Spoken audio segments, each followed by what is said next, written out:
Next, number 14, we have basic combinations. Kung sa tingin mo last time, you already have permutations, ngayon, we're gonna have combinations. When we say combination such that, if things were selected such that, we don't have the order does not matter. Like for example, do you remember looking at the Mario toys here? Or let's go to ballpen naman, more than Mario toys. Let's say for example, ito yung mga ballpens ko, di ba? We have this M and G. We are only going to choose 2 colors. Of course, that'll be, or let's say we include the black. So 4C2. So we need to choose 2 colors. If they were to arrange that the order matters, that is permutation. So 4 times 3, that's 12. But if you want combination, the order does not matter. Like for example, you want black and blue only. Or black and sky blue. Or black and gem blue. That's 1. Or you can do gem blue and blue. Gem blue and sky blue. 2. Or blue and sky blue. Yan. So that's 6. Now that's how combinations are meant to be implied. In short, the formula for combination is this. Ganito kasi yun. Kung sa tingin mo ang permutation ay NPR, such that ang formula ay n factorial minus n minus r factorial. Na yan naman sa combination, NCR, not NCR, si National Capital Region ha, of the Philippines. Hindi yun.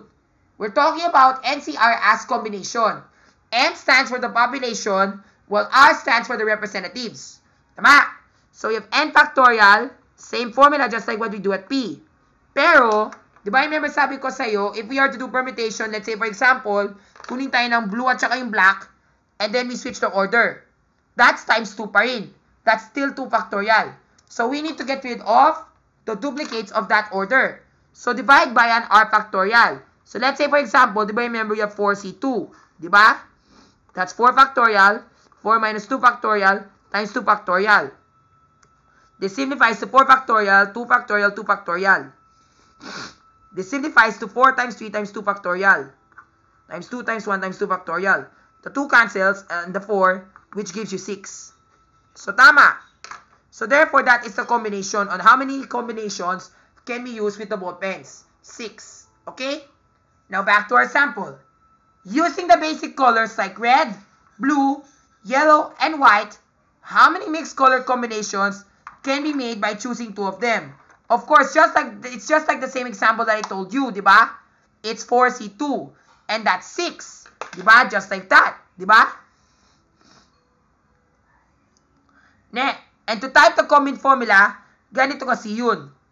If you don't want to write the manual formula that you see right here, you can just do it this way. Type combine, co-bin. It returns the number of combinations given the number of items. And same point just like what you do in permutation. You type there the number of things that you have in the population. Like for example, you have 4. And then you want to choose 2. So that's 6. Diba? So yan. Can you tell the difference between permu and combine? So yan. Kung permu, 4 and 2, that'll be ano yun, 12. Kapag combine naman, on the other hand, that'll be 6. So yan, notice the difference? I hope you understood now. Next, letter B. 16 people are involved in a party. How many possible handshakes are there? Ayan, that's also another example when combination is meant to be done. When you give handshakes to people in a party. Let's say for example, sa people namin, I get to handshake with Kuya Dong. Or Kuya Dong gets to handshake with Ariana Grande. Or Ariana Grande gets to handshake with, ano yun? With Emil Samangil. Yung mga ganon. So, that is another example of combinations. So, how do we do this? And that is 16C2. Because you're going to handshake these people. How many possible handshakes can this be done? Diba? So, you can handshake these people. So, 16C2. Ganito kasi yun. Yan. And there are 120 different possible handshakes. Yun. Next, number 3. Choosing 5 kids to be aired in an episode of Team Yay. Ayan, di ba yung sa Team Yay, there are 18 kids. And we need 5 kids to be aired. So, how many possible combinations can this be done? And that is 18C5. So, ganito kasi yun. 18C5, that is 8,568. And last but not least, yun sa number 4. In a game of Klondike, how many possible ways can cards be shown facing up in the first place? Ayan, di ba remember that's what I told you kanina sa game of solitaire? Di ba remember sa solitaire, di ba remember there are 7 cards already lined up na already at the start of the gameplay. Tama? In how many possible combinations can this be done? Like for example, di ba remember in the first part you have 7 spades. Then you have 8 of hearts. Then but it does not matter. The order does not matter. So therefore, that's combination. So how many cards are there in the population? There are 52. And how many cards are selected to be shown up? 7. So 52C, 7. And that's 1,337,845,000. What? 138,740. Wow. Daming ways yun na. Kaya that's how combinations are implied. Next. Number 5, wordplay. Ayan. Another example in stats and prompts that they will give you is wordplay in permutations and combinations. It's wordplay. Like for example, in the word serene, in how many ways can the letters be arranged? Of course, if you were to arrange the word serene, that would be 6 factorial. Pero, tingnan mo to. Diba remember sometimes there might be a word that can be duplicated. Take the word for instance. Look at the word ball. If we are to arrange that, that would be 4 factorial. Tama? We can write this way as L-A-L-B, B-A-L-L, and there are 24 different possibilities. Pero tingnan mo, may dalawang tayong L. And we need to get rid of those duplicates. So therefore, we need to take away a 2 factorial. Kaya nga, in the numerator, we have the number of possible ways on how we can arrange the characters. And on the denominator, it means removing the duplicates. Like, diba yung may sinabi ko sa combination? Like, when you choose the colored pens, you need to remove the same duplicate. Also, the order matters. There's a different order. Diba? So, that's how it's meant to be done. Like, for example, in the word ball, you have 24 different possible combinations. But you need to get rid of 2. So, therefore, that'll be 4 times 3 times 2 factorial. Divided by 2 factorial, that's 12. Tama? So, there are 12 possible ways on how you can arrange that. So, let's say, for example, you can make this ball, or you can make this L-A-B-L-L, or L-L-A-B, yung mga ganon. But I'm afraid this might be a tough time to write them all, kasi I'm already in a hurry na talaga to finish this. But that's how we're gonna do it. Okay? Or you can interswap this, you can make this A-B-L-L, or you can make this L-B-A-L, or you can make this L-L-A-B.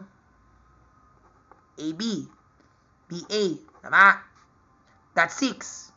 Or let's say if you were to put the L here, that's A. Or L-A, this one. Diba? Or another one, we have this one. The L's are here. The L's are here. You have A here, then we have B here. B here, then A. Or, yung dalawang L's ay nasa gitna. A, B, B, A.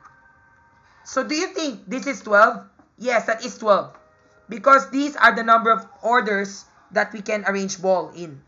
Okay? So, yun.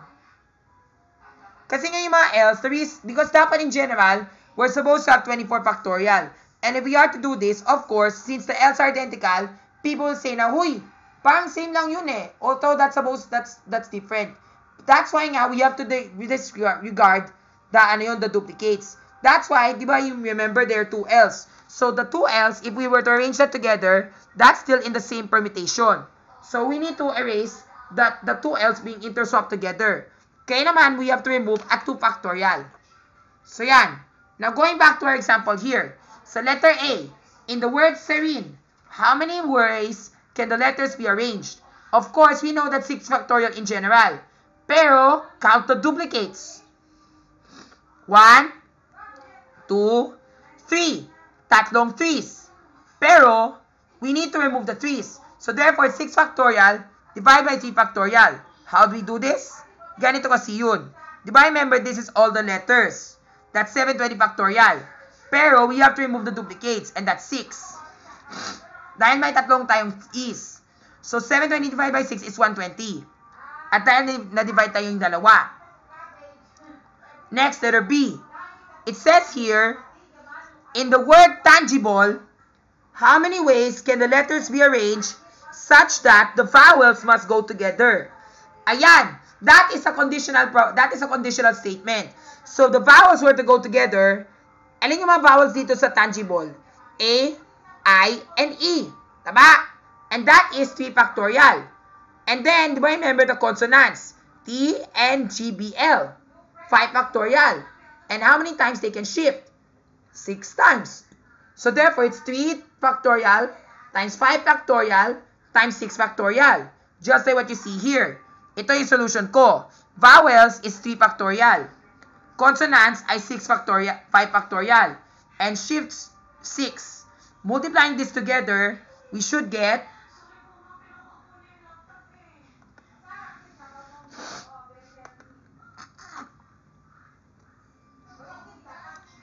4,320.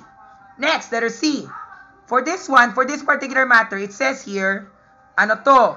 We have, in the word hysteria, when you select 5 letters, how many randomized words can be formed? Ayan, that one implies permutation. Kasi nga, di ba remember, the word hysteria is the number of letters in the population. Pero, it says here, the 5 letters are being selected. Pero how many randomized words can be formed? And that is blankly 5. Ilang letters sa word hysteria? So, di ba remember, we type the word hysteria right over here, hysteria. Then, we get the len.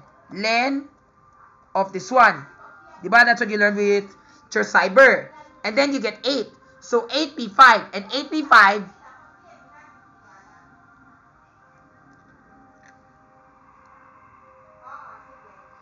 that's 8p5, not combine. I'm so sorry.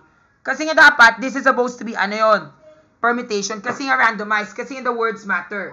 The order matters. Like for example, do you still remember anagrams?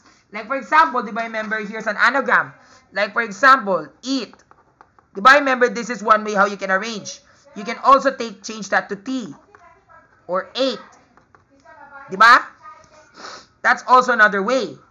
Or you can make it eta. Or ayet. Or tay. Diba? That's why the order matters. How many randomized words can be formed? Kasi nga, even though they still have the same letters, but the words have a different order, that's still considered a unique word. Like eat, kain, tea, inom, ate, past tense ng kumain. Or in Filipino, they call it ate, malaking babae. Or yung babae na katanda sa'yo. Tama? So that is 8 permu 6, not combine. So if I were to retype this is permutation of permute pala. So permu 8C5. And there are 6,720 ways to arrange these VOC words. Okay? Next, letter D. In the word phosphorus, how many possible arrangements are there if the P's must be in the end and the vowels must be adjacent with each other? Ayan. That one's a bit tricky. But don't worry. Let's write it on paper so we can get the hang of it. So, diba remember we have the word phosphorus. Phosphorus. Tama? So, how many letters are there? 1, 2, 3, 4, 5, 6, 7, 8, 10. So, the 2 P's must be in the end. So, 1, 2, 3, 4, 5, 6, 7, 8, 9, 10. So, 1 for each. And then, we have 8 to choose from. 7, 6, 5, 4, 3, 2, 1. Kaya lang, may dalawang tayong H, may dalawang tayong O. So, therefore, that's 8 factorial divided by 2 factorial divided by 2 factorial. Tama? So, 8 factorial divided by 2 factorial divided by 2 factorial. That 8 factorial divided by 2 factorial, that is 4. So, 8 times 7 times 6 times 5 times 4 times 3 times 2 factorial. Divide by the 2 factorial, they cancel, and we're just left with 2 times 1. So, 2 and 4, that means 2. Tama? So, yan. So, that's exactly how you're gonna do this. Now, going back to the solution sheet, ito yun. We're supposed to get 540 ways. Pero paano nangyari yun? Ganito kasi yung solution. So, the word phosphorus, vowels, all, that is, ano yun? 6. Diba?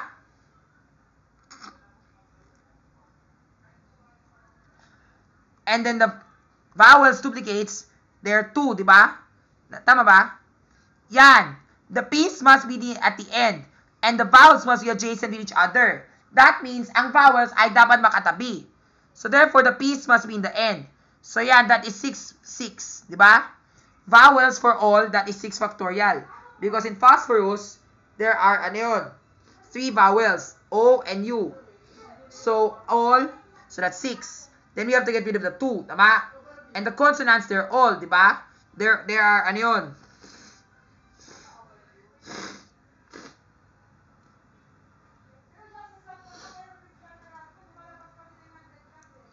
there are 8 consonants, not 5. 8 consonants dapat to. And then we have, 2 consonants that are being doubled. H and S. So we have to remove the 2 S's and the 2 H's. Tama? And then the number of ships. So ganito kasi yun. Diba remember this is how we're gonna do it. So therefore, this is how we do solve it. The vowels for all, we have len of 61. And then, diba remember, the vowels of duplicates, we need to get rid of the vowels. The 2 vowels that are duplicated. Yan. And then the consonants, this is this one. The consonants that are all, that is, there are how many consonants that are there? There are, 7 consonants, not 5. Dapat 7. It's supposed to be 7 factorial, not 5. So, sorry, that's supposed to be 7. So, 7 factorial divided by H divided by S. And that's 1,260. And then consonants, and then we have to multiply it by the number of ships. And that is 6. Tama?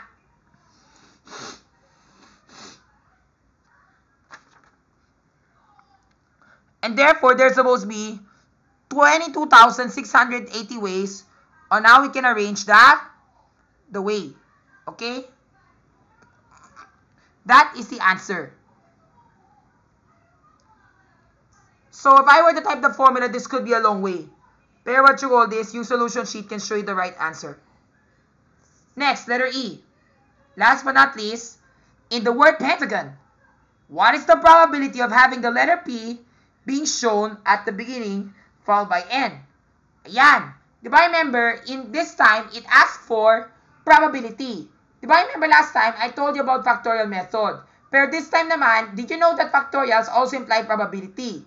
Like for example, diba remember sabi dito, if you have 4 ways on how you can arrange people, find the probability of having 2 people sitting right next to each other. So that's 2 factorial times 3. And that's 12. So that's 1/2, 50%. Tama? So yeah, so therefore the technique of finding the probability of a factorial is this. Probability of condition, that is in the numerator. Total number of ways ay nasa baba. Tama? That is the formula. Diba remember kanina I told you, in how many ways can this be done? That is your total number of ways that you put in the denominator. Tapos, yung probability of an event, that is the, the one with the condition implied. Like for example, in the word pentagon, what is the probability of having the letter P being shown followed by letter N? Of course, in pentagon, we have 1P. And then, diba remember, we were to arrange pentagon, in how many ways can this be done? Ganito kasi yung solution. So, ito yun. Ito yung solution sheet, diba? So, first, let's go to the total number of arrangements. Total number of arrangements. That is 40,320. Pero, we are going to remove the duplicates because there are 2 N's. So, therefore, we need to do total of arrangements with now repeat. And that is the one we're gonna use. Tama? Yung walang N. Pero, and then the next one with the condition implied. What is the condition implied? Such that you have 6 factorial. Tama? Pero, di ba remember, sabi dito, the P must be in the first place. P, and then times an N. So, the N, you can choose either one of the N's. And then the rest, kaya nga 6 factorial because P, and then N. And then all the rest. So, therefore, 1 times 1 times 720. So, therefore, the correct answer is this one. We're gonna have to do I-64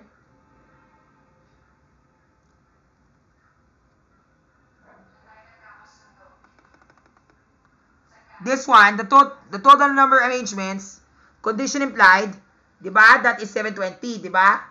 That is 1 times 1 for P, diba remember, and 1 for N. And then 6 factorial for the rest of the letters being arranged. And then, divide by the total number of arrangements with no repetition. And that is 20,160. And that's how you get the probability.